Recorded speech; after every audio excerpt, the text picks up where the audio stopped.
Hey guys, this is Sergio. I just wanted to make a quick video on how I was able to retire by buying a convenience store. I'm gonna say retire in quotes because I still work a few hours a week. Uh, so this is how the story goes. 2 years ago, I was scrolling down Craigslist. I usually buy a lot of. I've gotten a lot of deals on Craigslist. Uh, that's where I bought my first duplex on Craigslist, and I've gotten some awesome deals there. So I was scrolling down Craigslist and I saw an ad that said convenience store for sale, make money on the first day. So I was intrigued. I didn't have much money to invest, but I still took a chance and called the guy, and he said, "I'm not gonna give you any details. Just come and see it, and we'll talk in person." So I told my wife, "Hey, they're selling a store, convenience store. Let's go see it." And she was like, "Hey, we don't even have money. Where do you want to go see it?" And I just said, let's just go and just come with me. Have some faith. So we went. We were looking for the store. It's a neighborhood store. So I wasn't familiar with the store, to be honest. I had never seen it in my life. Neither had my wife. So we passed by a store, and we said, I don't think it's that one. It's too, because we were looking for a small little store in a house. This was an actual corner store in a neighborhood, but it was still a grocery store, a big grocery store. So I told her, I think it is there. So we got there to the store, and we spoke to the owner and to the real estate agents, and we saw the store. I mean, we liked it. It had a cold walk-in cooler. It had the register, the camera system. It had been open since 1983, so it was a grandfathered business in a neighborhood. Uh, while we were there, a lot of people were walking in and out. It had traffic, foot traffic. We noticed that outside the convenience store there was a food stand. There is a food stand, a little restaurant. They were also selling food there, Mexican food. So I asked the guy, "How much do you want for it?" And he told me, "I want, I believe it was 270,000 with the inventory that was already in the store." And I told him, "Oh, I mean, I think it's a good deal." He told me how much he was selling. I think at the time he was selling about 300 to 350 a year gross sales. Uh, the old man, he was running the store by himself. He had been running it for 15 years. He only had one employee, which was a stalker. And I told him I would like to buy it, but I told him, honestly, I don't have any money. I have some property that we might be able to work something out. So thank the Lord, he was also interested in real estate. He had some rentals. That's why he was retiring. He was gonna work on his rental property and live off of the investments. So he wanted. I talked him down into owner financing the store. He agreed, but he wanted $90,000 down, which is a lot of money when you don't when you don't have much. $90,000. Um, so I showed him several houses that I had. None of them were paid off, but they had equity, except for one. One was paid off, but I had sold it. I had an owner finance note. They owed me like $78,000 on that note. They were paying me per month at a very good interest. I think it was like at 11% interest. So we finally agreed that I would give him $20,000, uh, which I had sold another property, and I think I had made about 25,000 in a deal. So I had the $20,000. Plus, he gave me credit for the 78,000. Well, he only gave me credit for 70. The 8,000, I gave it for free, so he would work out the deal. So he gave me credit 70 for the 78,000. He gave me credit for 70. now the new buyer was gonna pay him. So I basically transferred him the notes. So 70 plus the 20, I gave him the 90,000, and we made a note on a finance note for the store for 10 years. Uh, at the beginning, I was a little bit skeptical because I was working with his numbers. He was like I mentioned earlier, he was averaging 300,000 per year on gross sales. Uh, so when we started, I told my wife, we basically agreed because I was making more. I think I was making about double what she was making at her job. So we both agreed that she would be the one to quit her job. She gave her 2 week notice, of course, and she came to run the store. So she would work on the store uh, around eight in the morning. She would open at 8 in the morning and work all the way to 3 in the afternoon. No, she would work until 5 or 6 in the afternoon. Uh, and then at my job on my 8 to 5, I would work 8 to 5, and then at 6 I would come to the store, and from 6 to 11 we would close. So the previous owner was only open until 9 p.m. We changed the hours, and we were open until 11 or midnight on Friday and Saturdays.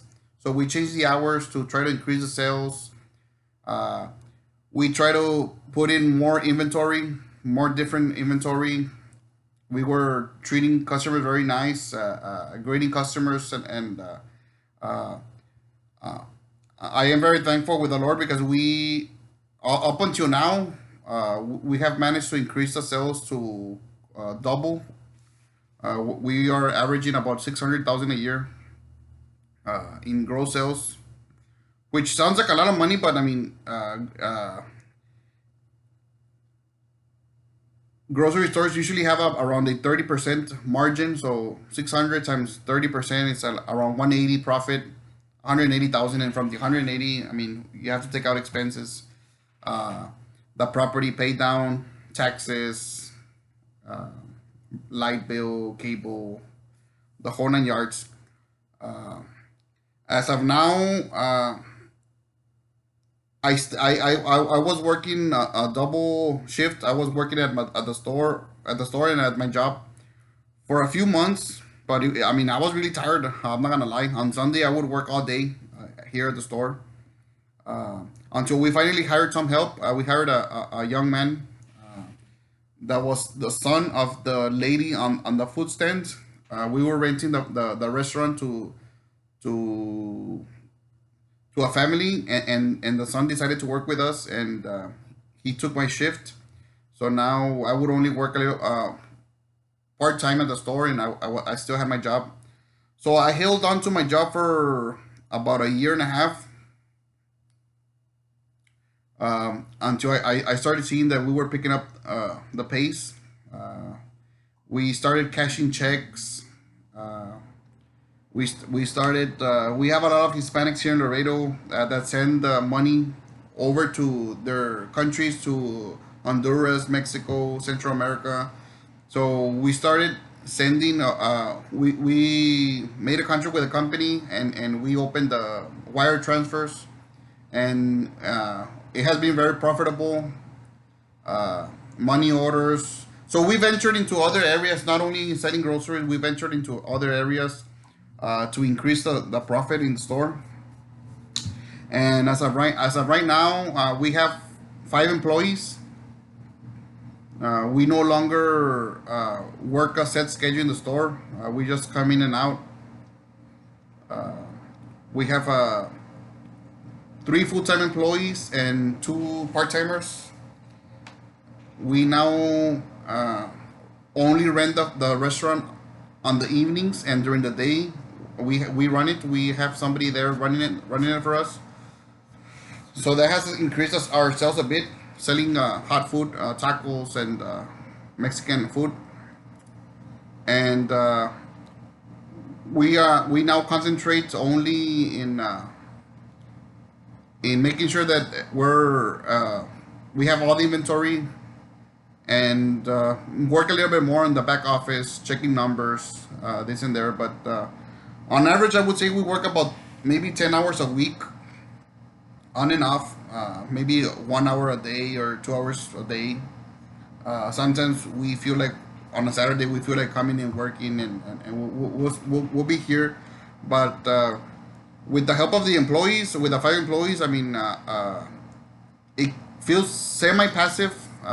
That's why I said that we are semi-retired, because I mean, we are still responsible of making sure that the store is running, but with leveraging people's help. Uh, it allows you to work on other stuff. It allows me to work on my real estate on the side. If I need to go Home Depot with a contractor, I can go. I don't have to be here at the store.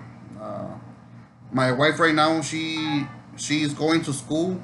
She went back to school, so she's going to school full time, 8 hours a day.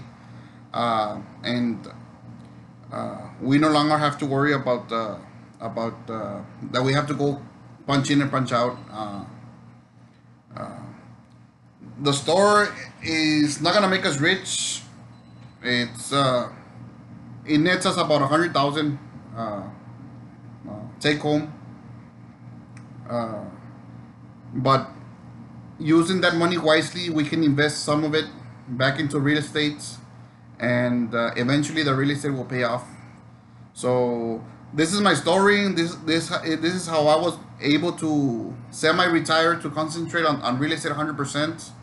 Uh, it's a bit different from what everybody's doing on YouTube. I mean, some of them are real estate agents. Others have a good paying job. But this is how I was able to quit my job. I was making 70,000, close to 70,000 a year at my job, and my wife was making about 35. So we were making about 100,000 a year, and we were able to quit both of our jobs, and now just run the store, and live off of the store. Uh, my plans for the future would be to increase my real estate, and eventually I would like to rent out the business, the the convenience store. I would like to rent it out, so it can be 100% passive. Uh, so if you guys have any questions on how to increase sales in a brick and mortar, I can be of help. I don't have decades of experience. Like I mentioned, I've only had the store for 2 years. Uh, but we were able to double the sales in the first year. We doubled the sales in the first year, and they're climbing every now and then. They're climbing every month. We seem to climb. At the beginning, when we bought the store, we were selling at about 25 a month. Now we're like we're pushing almost 60,000 a month. Uh, so I am very thankful with the Lord, because he has blessed us, and I couldn't be happier. So if you guys have any questions on how I'm able to run the store passively, uh, you can drop a comment, and if you can smash the like button and subscribe for more. I have a lot to give, a lot of info, a lot of experiences. We've had other businesses before that I don't want to say that they failed, but they weren't as lucrative as this one. We had an ironing business. This was the latest business that we had, a small ironing business, and we also, I'm sorry,